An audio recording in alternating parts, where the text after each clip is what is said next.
फैगौ 9 अक्ट'बराव north east council premier लीगखौ उदालगुरि जिल्लानि डिमाकुसि स्टेडियामाव बेखेवजेनगोन। Doctor Nilesh Sargiary inter primary जोलुर गेलेनाय बादायलायनायनि गेजेरजों गेलेनायनि इनभल्भमेन्ट लाबोनो नाजादों।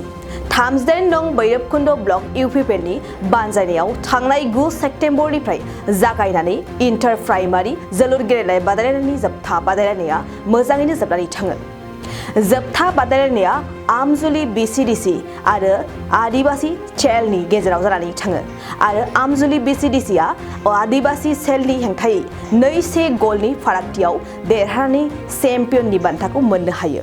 बे जोबथा बादायलायनायाव गाहाय आलासि महरै बाहागो लायो बिटिआरनि एम डक्टर नीलेश सरगयारि बिथाङा आरो उदालगुरि बियाबनि एमएलए गोविन्द चन्द्र बसुमतारी आरो गोबां हानजानि दैदेनगिरि बिथांमोनहा बे जोबथा बादायलायनायाव बाहागो लानानै बिटिआरनि एम डक्टर नीलेश सरगयारि बिथाङा मा बुंदों फै मिथिना लानि। खालि सरकार दानाय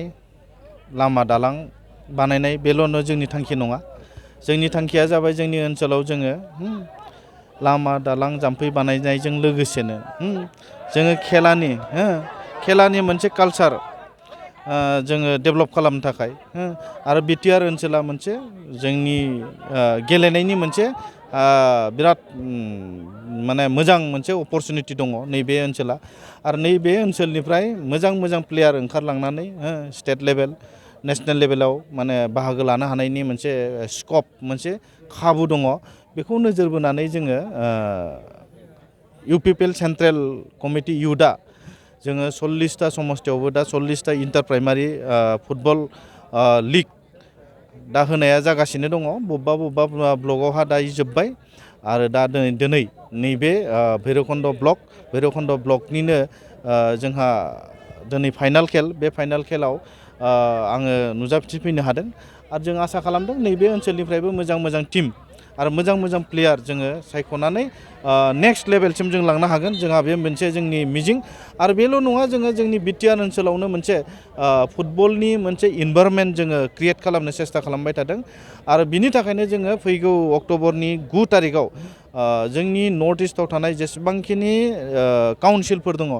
बे काउन्सिलफोरखौ लानानै जोंहा नर्थ इस्ट काउन्सिल मोनसे प्रिमियार लीग बेखौ जोङो फाथिनो थांगासिनो दङ। अक्ट'बरनि 9 तारिखआव जोंहा डिमाकुसिनि फिल्डआव इन'ग्रेसन जागोन। बेखायनो जों आसा खालामदों बेजों लोगोसे जोंनि ओनसोलाव मोनसे बेबायदि फुटबलनि मोनसे इनभाइरनमेन्टखौ जोङो लाबोनानै आरो जोंनि ओनसोलनिफ्राय जोङो आरो बिटिआरनिफ्रायनो जोङो इण्डियाननि आई लीगआव मोनसे बाहागो लानो हानाय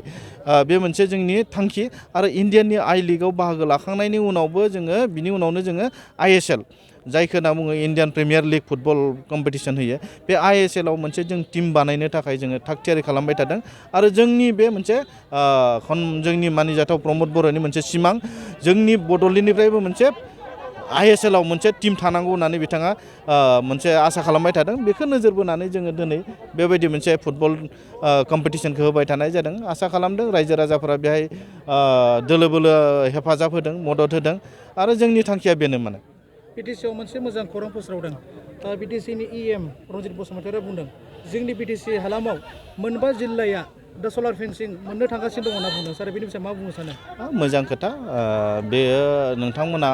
बास्तब आरो सैथो खोथाखौ बुंदों। बियो जोंनि गेजेराव मोनसे मेन एलिफेन्ट मोनसे कनफ्लिक्ट जाबाय थादों। बेखौ नोजोर बोनानै जोङो जाहाथे बेखौ जों होबथानो हायो आरो जों रायजो राजाफोरखौ खावलायदों जाहाथे एलिफेन्ट करिडरफोराव जाहाथे मानसिफ्रा न' लुनानै थाया बेखौ जों खावलायबाय थादों। जाहाथे एलिफेन्ट करिडरफोरखौ जों हगारनानै होयो एलिफेन्टफोरनो नङाबा जुनारफोरजों मानसिजों जोंहा मोनसे कनफ्लिक्ट जाबाय थागोन आरो बेयाव कनफ्लिक्ट जाबाय थायोब्ला जुनाराबो लस जागोन मानसियाबो लस जागोन। बेखायनो जोङो बेफोरखौ नोजोर बोनानै जोङो जेसेबां हायो सलार फेन्सिंनि बा सलार माबानि थाखाय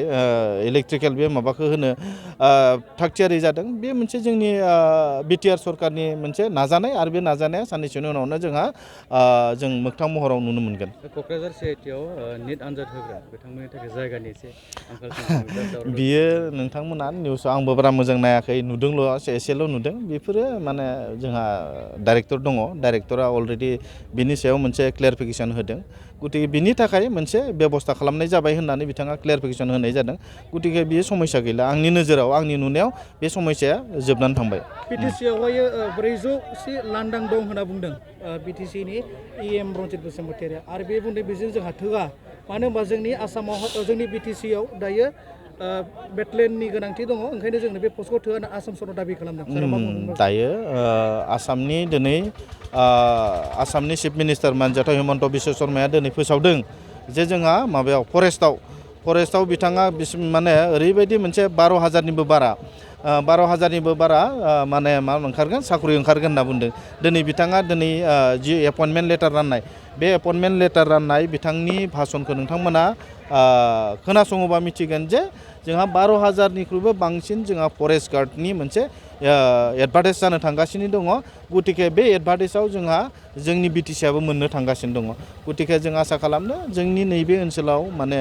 जेसेबांखिनि मानसि नांगौ जोंहा फरेस्टफोराव फरेस्टखौ प्रटेक्सन खालामनो थाखाय बे फरेस्ट प्रटेक्सन गार्डफोरखौ जोङो नांगौसेबां गैयिनि थाखायनो माखासे फरेस्टफोराव जोंहा एनक्रस जादों बे एनक्रस जानायफोरखौ जोङो होबथानो थाखाय बिनि मोनसे जोंहा थागथियारि आरो जों मोनसे माबा लाबाय थादों आरो बिनि मोनसे प्रजेक्ट लाबाय थादों आरो बे प्रजेक्टआ जोंनिया साननैसोनि उनाव जों मोगथां महर जागोन आरो बे नङा बेयो बिथांमोना भुल बुजिदों पिएचसिनि साख्रिया जाबाय बियो केयारटेकार दा दिनै जोङो गामि मोनफ्रोमबो गामियाव पिएचसिनि मोनसे स्किम दङ मोनफ्रोमबो गामियाव मोनसे स्किम दङ बे स्किमनि एगेन्स्टआवहा जोंहा मोनसे केयारटेकार जल मित्र होनना बुङो जायखौ जल मित्र होनना बुङो बे जल मित्र होनाय जागोन आरो जल मित्रखौ जोङो 2026 सिम जाय जल मित्रफोर दङ बिथांमोननो 6,500 करि जोङो बेथन होनाय जागोन आरो बिथांमोननो 6,500 करि बेथन होखांनायनि उनाव रायजो राजाफोरा बै स्किमखौ सालायोब्ला रायजो राजाफोरानो बिथांमोननो बिनि मा होनना बुङो अनसुंथाइखौ होनाय जागोन आरो बेल' बाखि बिथांमोननि बे धरनाया आं सानो बियो माने माबा नङा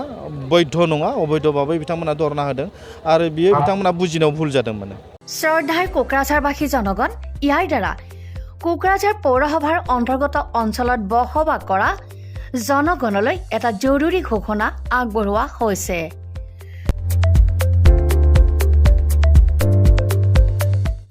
কোকৰাঝাৰ পৌৰসভাৰ অধীনত প্ৰপাৰ্টি বা হোল্ডিং টেক্সৰ সেল্ফ এছেছমেণ্ট আৰু ৰি এছেছমেণ্টৰ কাম পূৰ্ণ গতিত চলি আছে যিসকলে এতিয়াও সেল্ফ এছেছমেণ্ট বা ৰি এছেছমেণ্টৰ কামবোৰ সম্পূৰ্ণ কৰা নাই তেওঁলোকলৈ আমাৰ বিনম্ৰ অনুৰোধ আপোনালোকে অতি সোনকালে অনলাইন যোগে সেল্ফ এছেছমেণ্ট আৰু ৰি এছেছমেণ্টৰ কামসমূহ সমাধান কৰি লওক তাৰ বাবে আপোনালোকে অনলাইন যোগে প্লে ষ্টৰলৈ গৈ আসাম প্ৰপাৰ্টি টেক্স এপছটো ডাউনলোড কৰি এই এপছৰ দ্বাৰাই আপোনালোকৰ আধৰুৱা কামবোৰ সম্পূৰ্ণ কৰি ল'ব পাৰিব নতুবা play.google.com/store/apps/ৱেবছাইটৰ জৰিয়তেও আপোনালোকে আপোনালোকৰ কামসমূহ সমাধান কৰিব পাৰিব যদিহে আপোনাৰ অনলাইন যোগে আধৰুৱা কামবোৰ কৰিবলৈ অসুবিধা পাইছে তেতিয়াহ'লে আপোনালোকে কোকৰাঝাৰ পৌৰসভাৰ কাৰ্যালয়লৈ গৈ ৱাৰ্ড কমিছনাৰৰ পৰা প্ৰয়োজনীয় আবেদন পত্ৰ অৰ্থাৎ ফৰ্মসমূহ সোনকালে সংগ্ৰহ কৰি লওক বিতংকৈ জানিবলৈ কোকৰাঝাৰ পৌৰসভা কৰ্তৃপক্ষৰ সৈতেও যোগাযোগ কৰিব পাৰিব ইতিমধ্যে আপোনালোকৰ সহায়ৰ বাবে মেগা কেম্প কাৰ্যসূচী অনুষ্ঠিত কৰি থকা হৈছে ধন্যবাদ